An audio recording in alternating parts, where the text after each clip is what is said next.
misalnya para orang tua nih yang anaknya masuk usia pra remaja dan remaja akan relate deh pasti dengan beberapa kondisi-kondisi seperti ini. Misalnya kayak kita tanya, gimana kamu tadi di sekolah? Baik. Atau kayak kita chat panjang lebar jawabannya jempol. Oke. Sama kadang-kadang yang paling berasa nih ketika kayaknya tuh mereka sekarang lebih senang menghabiskan waktu sama teman-temannya. Kayak kalau diajak pergi sama orang tuanya kok susah banget gitu. Nah, kadang-kadang sebagai orang tua kita suka baper atau mungkin jadi bingung. Ini sebenarnya kita perlu khawatir atau ya emang fasenya nih seperti ini. Hari ini kita bakal bahas mengenai apa aja sih tanda-tanda yang terjadi di fase ketika anak kita nih masuk fase pra-remaja dan remaja. Terus biasanya ketika anak-anak ini masuk fase pra-remaja dan remaja, kesalahan dalam tanda kutip ya, kesalahan-kesalahan apa yang sering dilakukan oleh kita para orang tua yang pada akhirnya bisa menyebabkan relasi kita sama anak pra-remaja dan remaja kita jadinya menjauh. Welcome back di Kasur, kisah asuh remaja, ngobrol santai tentang seriusnya jadi orang tua anak pra-remaja dan remaja. Bersama Via dan juga teman saya Ai. Episode pertama kita udah bahas tentang reparenting. Dan ternyata banyak banget yang relate ya. pasti. Banyak banget DM-DM yang masuk, komen-komen tentang pengalaman mereka seputar reparenting. Nah, dari semua nih cerita-cerita dan komen-komen yang masuk, pertanyaan yang paling sering ya, salah satunya yang paling sering muncul adalah, terus saya sebagai orang tua tuh kesalahan apa sih yang harusnya saya hindarin, yang saya nggak lakukan sama anak-anak pra-remaja dan remaja supaya mereka nggak makin menjauh. Nah, makanya kita bahas di episode kali ini dan di segmen kali ini yaitu Bantal. Bincang santai bareng ahli. Kita nggak sendirian ya, kita ditemenin sama expert kita yaitu Mbak Hesti Novitasari, psikolog anak, remaja, dan keluarga. Halo Mbak Hesti, apa kabar? Halo, apa kabar baik Mbak Via? Sehat, Mbak? Alhamdulillah sibuk-sibuk sehat. praktek segala macam. Seperti biasa. Oke, baik. Iya. Oke, senang ya Mbak. Thank you banget udah hadir hari ini. Sama-sama, senang banget juga bisa hadir di sini, apalagi nih ngobrolin tentang remaja ya. Wah, banyak sekali dinamikanya. Nah, kayak gini nih Mbak ya, kan kebetulan nih kayak anak aku sendiri ya. Iya. Usianya 9 tahun. Oke. 9,5. Jadi lagi pra-remaja. Iya. Pertamanya tuh aku nggak sadar ya, kayak kenapa sih kok dia ngegas terus? Ya, dikit-dikit gini, iya mama aku tahu, misalnya, mama I can decide, gitu ya.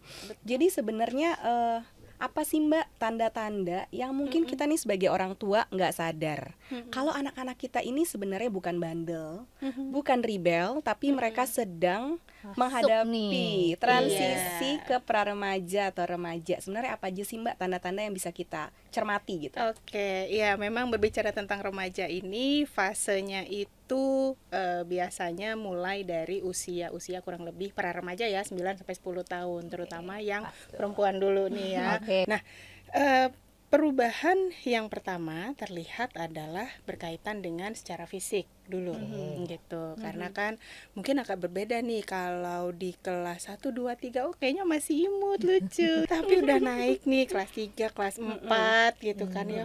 Kok udah terlihat berbeda gitu. Secara fisik mungkin lebih tinggi gitu ya. Terus kemudian juga secara emosi tadi kok kayaknya agak ngegas gitu kalau misalkan diajak ngobrol gitu kan. Terus kemudian ada beberapa pola perilaku yang memang juga berubah gitu. Yang tadinya dikasih tahu nurut, dikasih tahu manis gitu ya. Kalau ini kok dia lebih bisa mengungkapkan apa yang menjadi pendapatnya begitu. Sehingga memang ternyata kalau kita lihat atau disesuaikan juga dengan tahapan perkembangannya.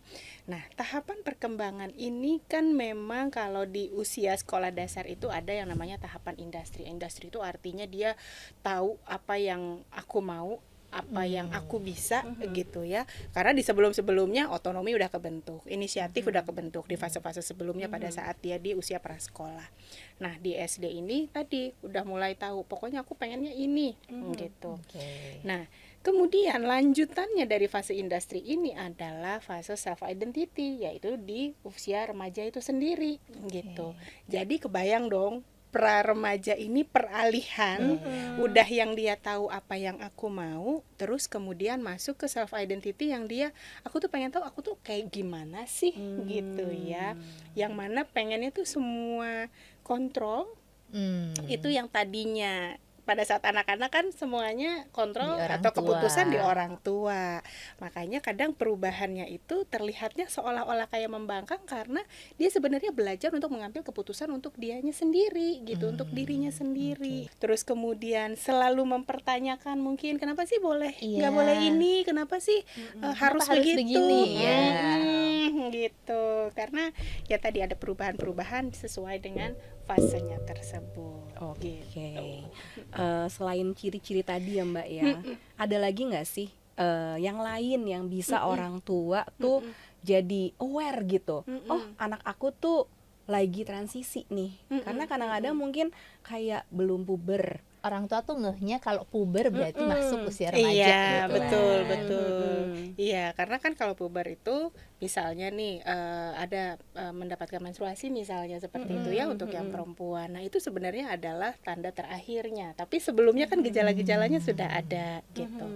Nah, yang perlu dicermati lagi, yang mana di usia remaja itu pertumbuhan atau perkembangan emosinya lebih cepat gitu ya dibandingkan kemampuan untuk berpikirnya gitu ya.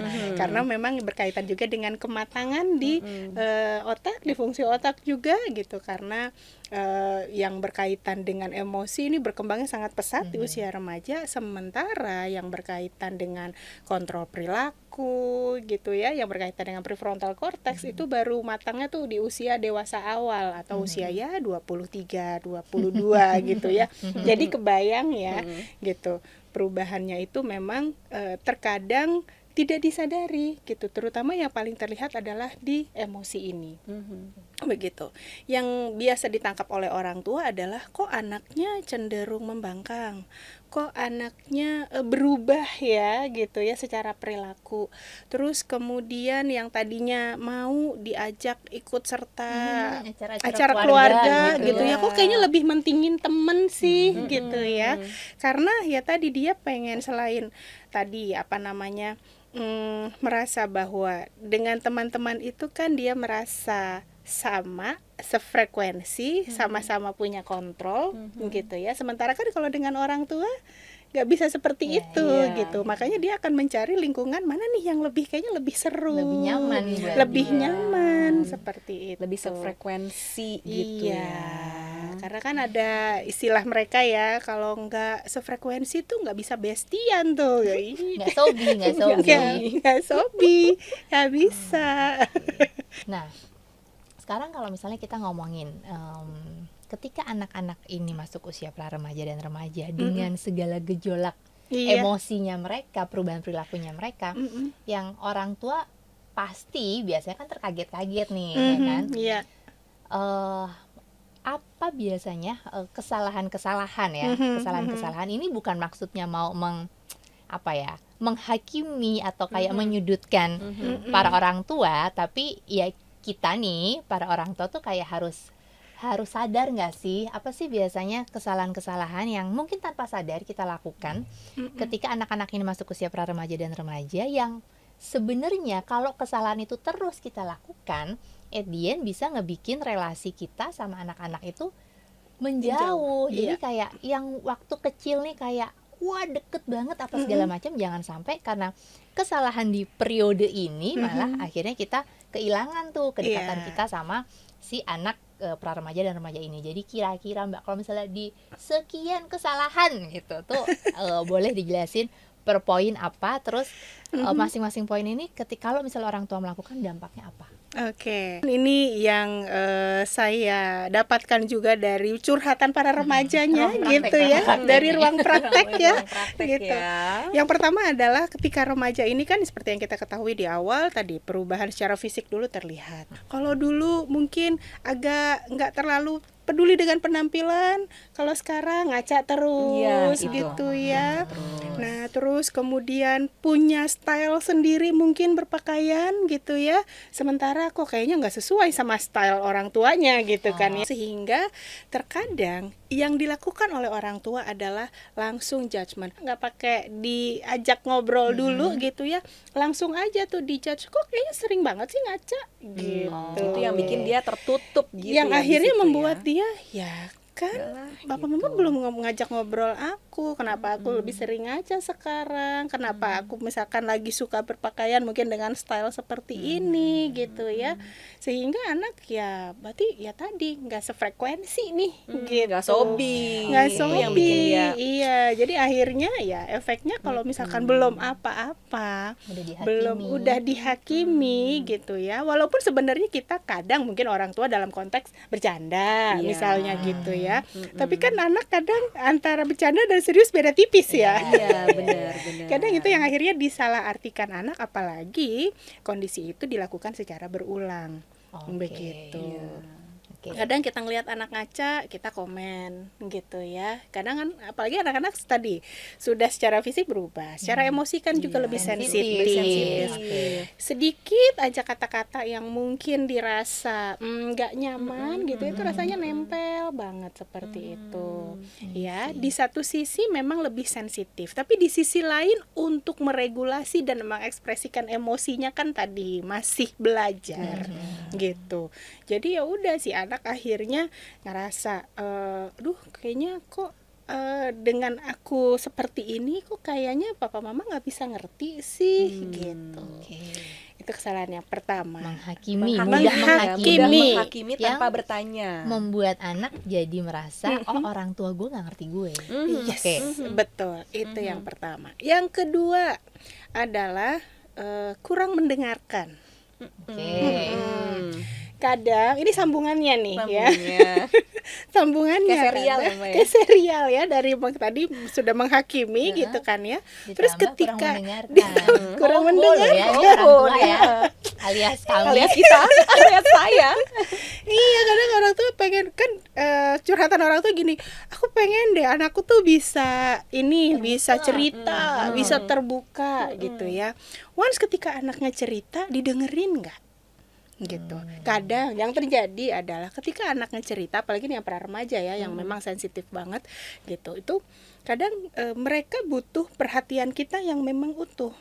Tapi yang terjadi terkadang adalah ketika kita ngobrol nih, entah mungkin handphone masih kita pegang, Nah, handphone Iya nih kan? ya, handphone nih. Jadi nggak fokus ya, nggak Mbak? fokus akhirnya gitu kan. Jadi dari situ aja anak udah nangkep sinyal nih, sebenarnya aku mama perhatian nggak sih Dengerin sama nggak aku, sih, dengerin gitu. nggak sih, itu sinyal Oke. pertama.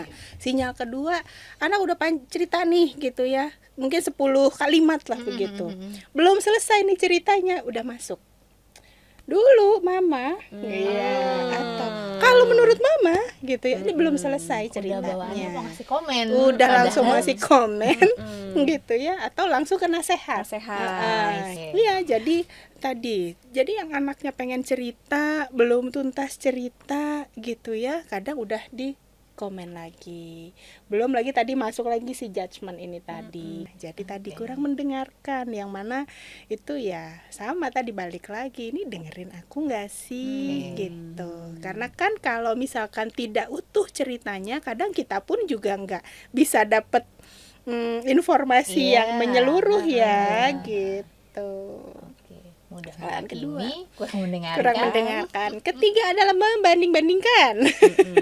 Iya sih, itu sering sih. Iya. Iya sih, kita juga jadi Produk sebel yang ya. suka dibanding-bandingin. Iya, iya, Iya, benar-benar. ya itu kadang mungkin tidak bermaksud Iya. membanding-bandingkan gitu ya, tapi buat remaja ketika dibandingkan itu mungkin tidak yang langsung eksplisit, coba lihat temanmu misalkan kayak gitu, enggak gitu ya, tapi anak-anak ini kan anak-anak yang pengamat. yang Oke. dia bisa menangkap ekspresi orang tua gitu ya, dengan melihat atau mengamati. Nah, misalnya ada perbedaan, ini cerita sendiri nih ya, di anak-anakku sendiri gitu. Kebetulan aku punya anak 3, 2-nya remaja gitu kan. Bagi rapot nih, bagi rapot, ngelihat rapot kakak gitu kan, kata anakku gitu kan, oh ini mama kalau ngeliatin rapot kakak tuh senyum, katanya gitu. Senyum, mengamati ya? dari gestur Iya, aja. bener, dari gestur, bener, nggak bener. ngomong. kelihatan ya. Nggak ngomong gitu, lihat rapot, senyum katanya. Ini anakku yang nomor 2 komen. Terus kalau ngeliatin rapot aku, gini nafasnya mah. Gitu ya, menghela nafas panjang ya. Padahal kita nggak ngomong apa-apa nih ya. nggak ngomong apa-apa gitu ya.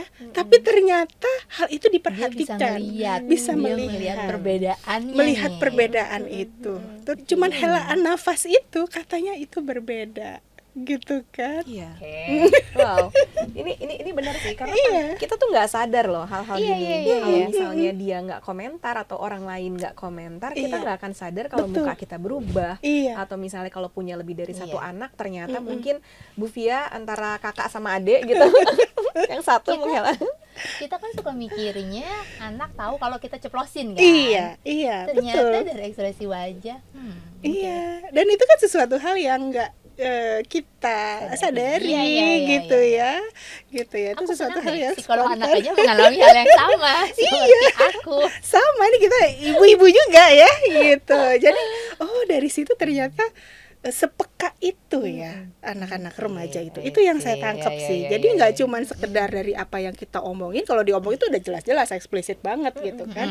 Tapi tadi dari gestur pun ternyata mereka mengamati gitu. Lebih sensitif tadi kan gitu. Jadi tadi membanding-bandingkan walaupun tadi tidak secara sengaja kita sampaikan, tapi di sini juga kita perlu lebih aware. Terima kasih loh Mbak. Itu saya reminder. tidak. Itu. Oh, Oke. Iya, tiga kesalahan itu yang utama. paling sering ya Paling dilakukan oleh sering. orang tua. Iya. Mm-mm. Suka menghakimi, Mhm.